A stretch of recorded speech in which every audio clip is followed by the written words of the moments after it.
I don't think. Anyway, friendliest lady. Todd Bornhauser is the president of the Northfield Chamber. I want to thank the folks at Professional Pride Realty. We're sitting in their beautiful, luxurious conference room.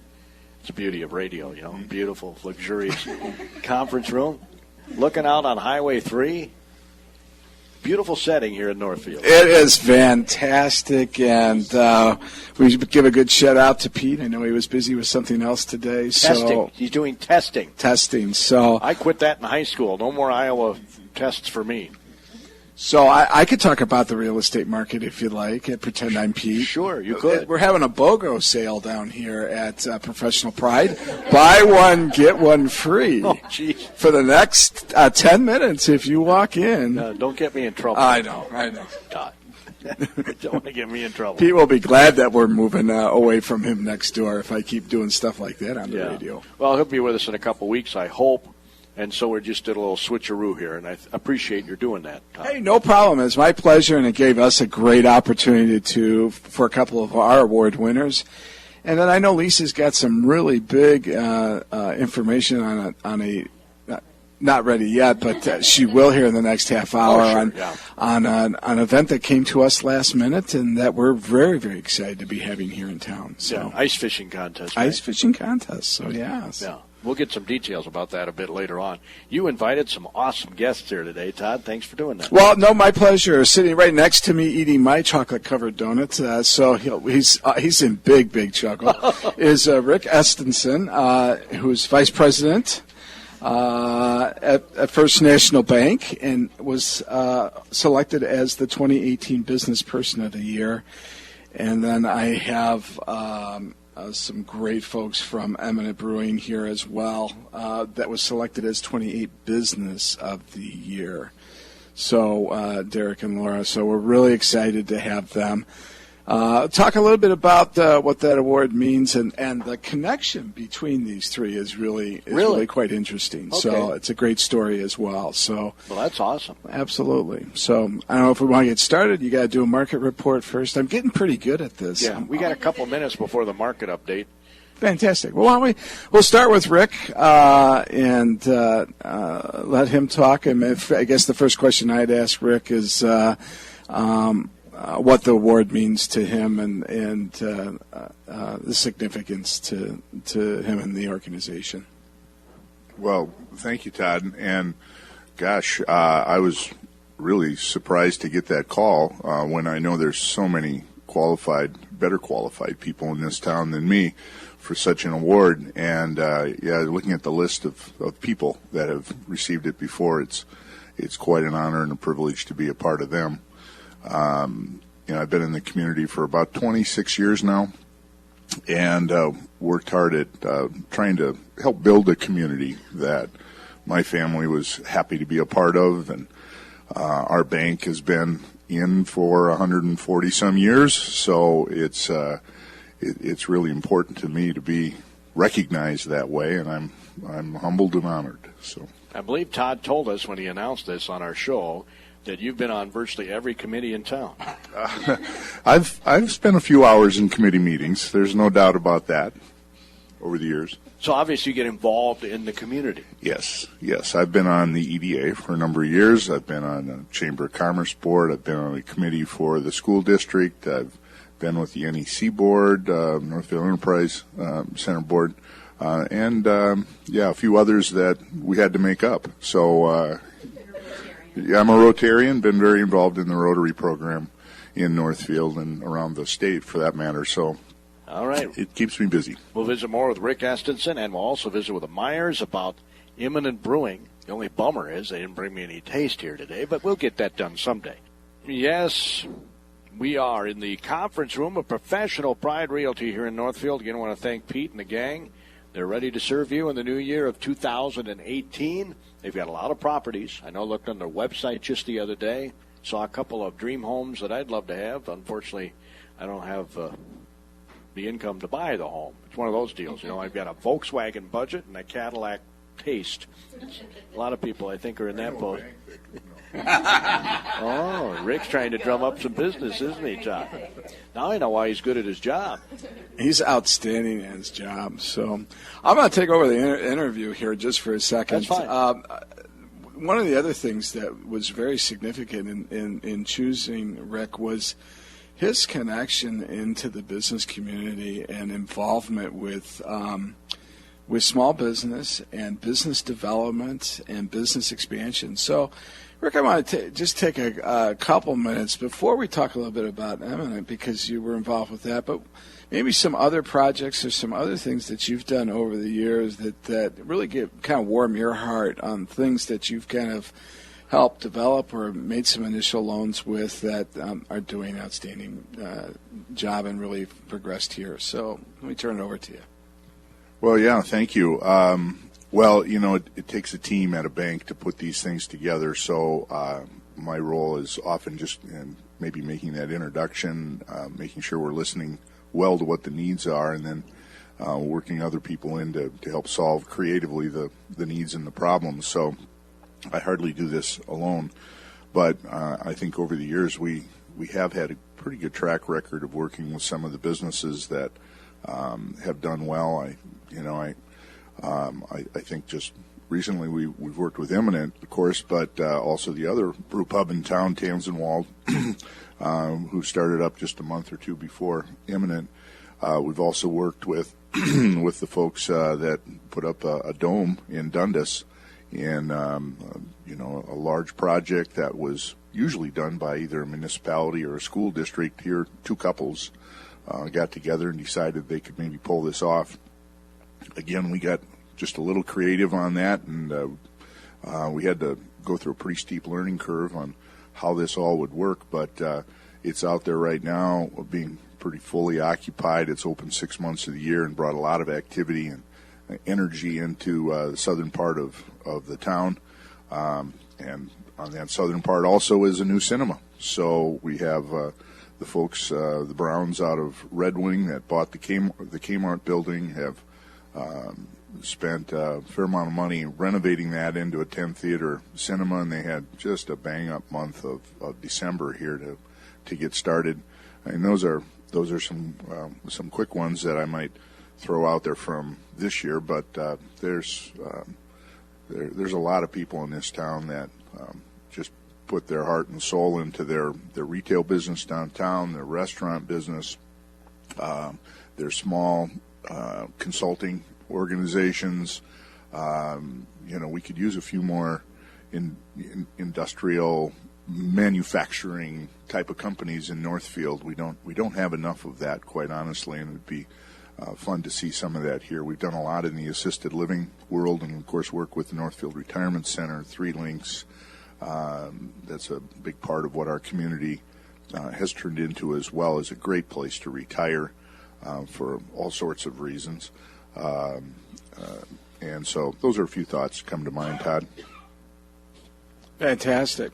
We're going to turn the tables a little bit over to Eminent Brewing, which was selected as 28 Business of the Year. And I think the real reason, one of the big reasons that were chosen was just taking a what I call dilapidated, but just, an underutilized garage into outstanding brew pub facility. So I want to turn it over to you to talk a little bit about your history and how you got started and how you ended up where you did. So Laura and Derek, I'll pass it off to you.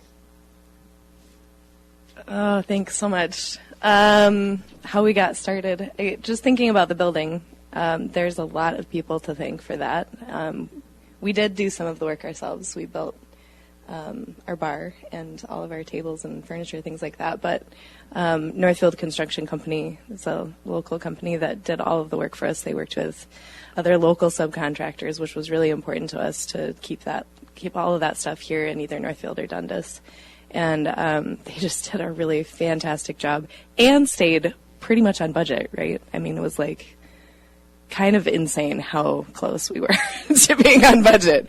After everything we'd heard about big construction projects, it was kind of nuts. And also, I just want to say we were so grateful. We did, we came to Northfield, Derek and I did about 4 years ago, and we kind of had this idea in our minds, but we really came here for family specifically. And we started looking at different options for this, and really it was sort of a the seed had been planted and we had a hard time letting it go. We ended up meeting up with a bunch of people from a homebrew club, which is how we met our business partners, Randy and Tanya Clay.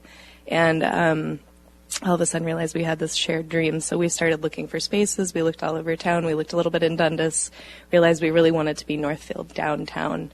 That was just important to our business plan. And hooked up with Jonathan and Liz Reppy, who were sort of starting to create this beautiful vision for the old Armory building. And once we talked to them and they said, we want to do music and food and community-centered, we thought, well, that's cool. And they said, all we need is a brewery. And we were thinking, that's cool, because we know how to do that. And we want somebody else to do the music and the events and the kitchen. So it was a really perfect pairing. And they're really generous people.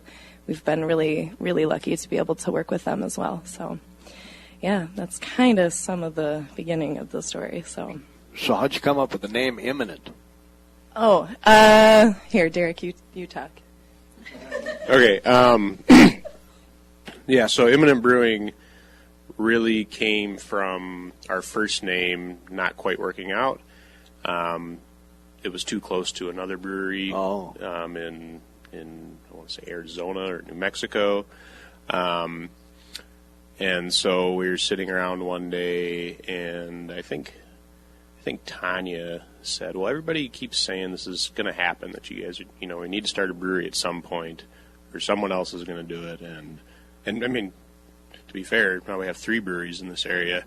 But she's like, everybody says it's imminent. It's going to happen. It's bound to happen. So we just kind of ran with that and kind of played off this idea of time. And, it's about time Northfield had a brewery. It's about time spent with family and friends. And it's about time making good beer. So that's kind of our general slogan, I guess. I just wanted to throw in, too, we met Rick and Alyssa pretty early on in the process, and they stuck with us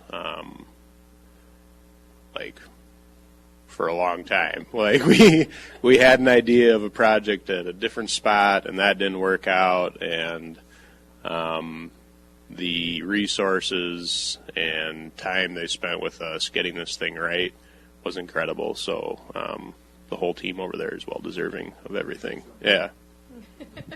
We get to see a lot of businesses come to us with ideas, but these 4 came in with really a phenomenal job of looking into their market, understanding what the costs, expenses were going to be, anticipating really a phenomenal job as we look at all of the different opportunities we get to see as a bank. They're folks that we use as an example of how you do it right when you're planning your business. So they are, and they've worked very hard to kind of modify things too as they've needed to in the marketplace. So when you're talking business plan, if I come to you, I got an idea for a business. You want numbers. We want more than numbers. You don't just want some pie in the sky dream of this is what I want. You want me to put some numbers to it. This is what I expect in the first year. This is, You might be surprised at the number of people that come in that just have the idea, right, but haven't really researched to the level, and especially that they did, just what this involves and how it might work, and what the number of pints they'd have to sell in what period of time, and the quality of research that went into that before they just stopped into the bank to see how a bank might look at it. Was great. And that was the reason why they got the loan, I suppose. Well, that plus the the little interview we had that you ran on your promo, right? So they did a nice job of marketing themselves, and we played along with it at the bank early on.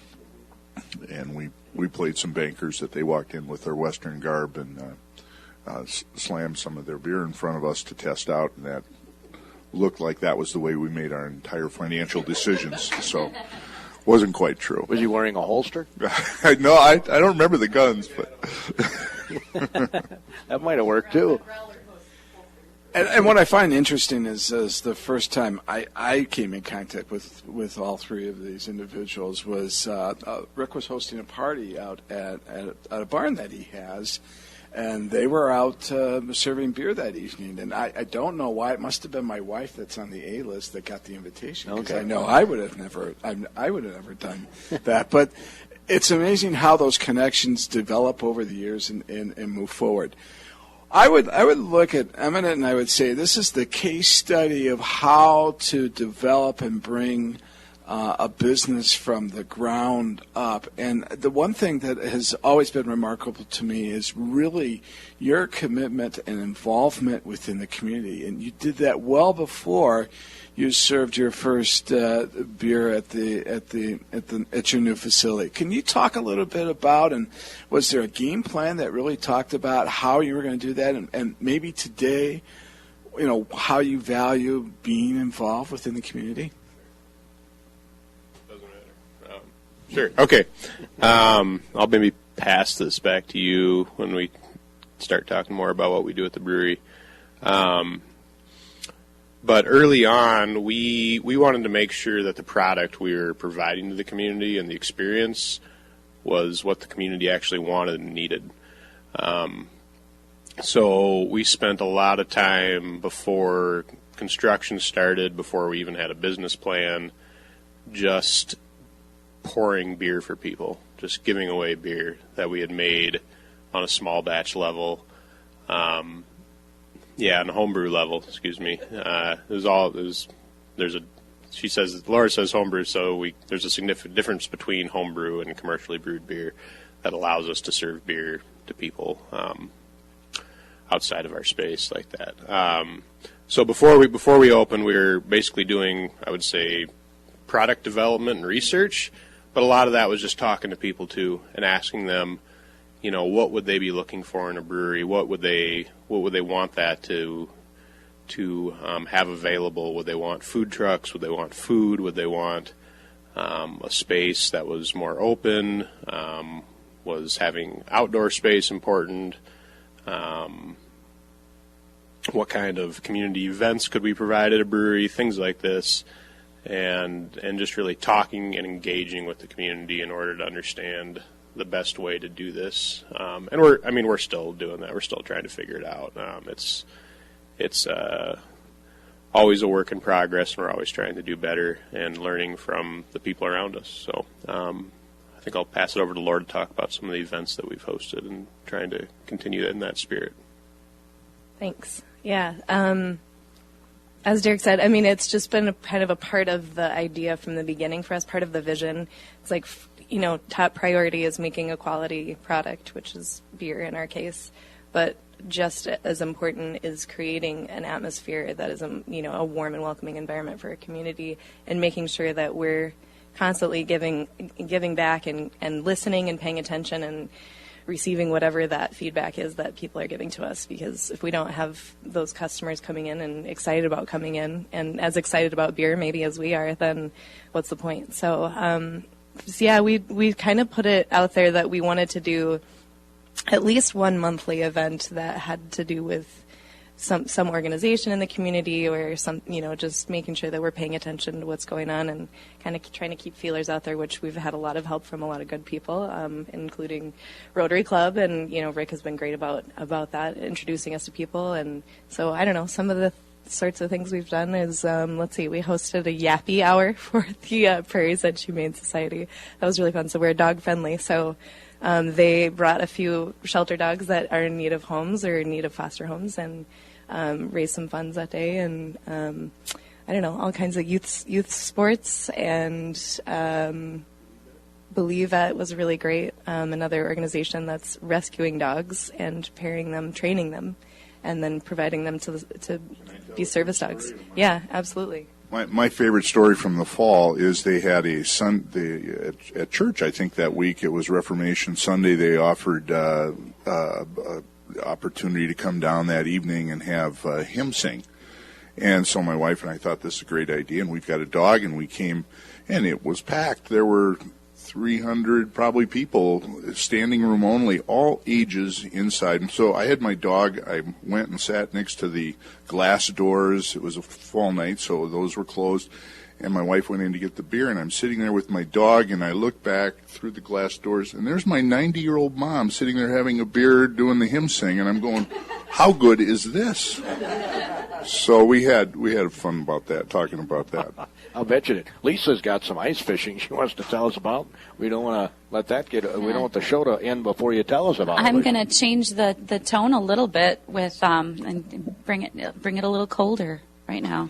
It's feeling really warm in here, and I'm going to put a little chill in the air. So we are so excited. Our area just announced that we are going to be hosting a very large national fishing tournament, ice fishing tournament. It's going to be held on Cedar Lake near Faribault. That is Sunday, January 28th. But in Northfield, all of the pre- and post-tournament events will be held at Jesse James Lanes. And so Friday, January 26th, there is a fishing fundamentals workshop from 5 until 7. This is free of charge and open to the public. They will have the pro fishermen there to teach people how to tie knots, how to bait a hook, just all of those basic ice fishing things. So if you've ever been interested in ice fishing and you're not quite sure how to get started, this would be the seminar for you. There will be speakers there all night from 5 until 9. And then on Saturday, there is a kids ice fishing camp, which is really fun. And this is open to all ages of kids. Parents bring them down to the Jesse James Lanes from 1 until 3:30. And they're going to receive all kinds of information on how to get started with ice fishing. So it's a great way to introduce kids to fishing. Then from 2 to 3:30, they're going to take them out on a pond, and they'll get the real-life experience for that. So that'll be really fun, great way to get the kids involved. And then on Sunday, we have the big tournament, and like I said, that is on Cedar Lake. And then the weigh-in starts at 2 at the bowling alley again. So if you'd like more information, you can visit their website. It's www.naifc.com, and that's North American Ice Fishing Circuit. Wow. So this is the Minnesota qualifier. So if you are one of the top 10 teams, you will be asked to be in the championship, which happens not this year, but next December. So it's pretty cool. They start the year off with their championship, and then they do their qualifiers throughout the different states. So we're just thrilled to have them coming to our area, and we're hoping that this can be a yearly thing, and we can get them here every year and just have a good time with doing something a little different here in Northfield. That would be awesome, and we've got some ice now. We do. It was pretty cold, and it's going to get cold again, so I think we're going to have good. I'm sorry, I told you I'm bringing a little chill to the air right now. It's been so nice the last couple days. I'm sorry. Oh, that's quite all right. No, I'll go over to Eminent and warm myself up. Exactly. After the show. Before we go off the air, will you tell us a little bit about Yeti Fest? That's just something that's kind of bubbling around and people are hearing about. So I just wanted to put that little bug in everybody's ear. Thank you. Yeah, thanks for bringing that up because, first of all, we cannot take really any credit for Yeti Fest. This is all Liz and John Reppy who have this idea. So Yeti Fest is a celebration of winter, and the idea is it's going to be February 9th and 10th this year. It's the first annual. We're going to keep it kind of simple, but just the idea is to get people out and doing things outdoors. So we've pulled in a few local partners, if you will. So Gear Resource Outfitters, Robert and Nikki Stye are going to do some snowshoe. They actually have several snowshoe and brew tours, and they have great moonlit snowshoe tours and all kinds of fun things. So visit their website, Gear Resource Outfitters. And that Saturday they'll lead a tour, and then they'll come back to Imminent Brewing and we'll have a little tasting and kind of do a tour there too. Keepsake Cidery is going to host a cross-country ski loppet.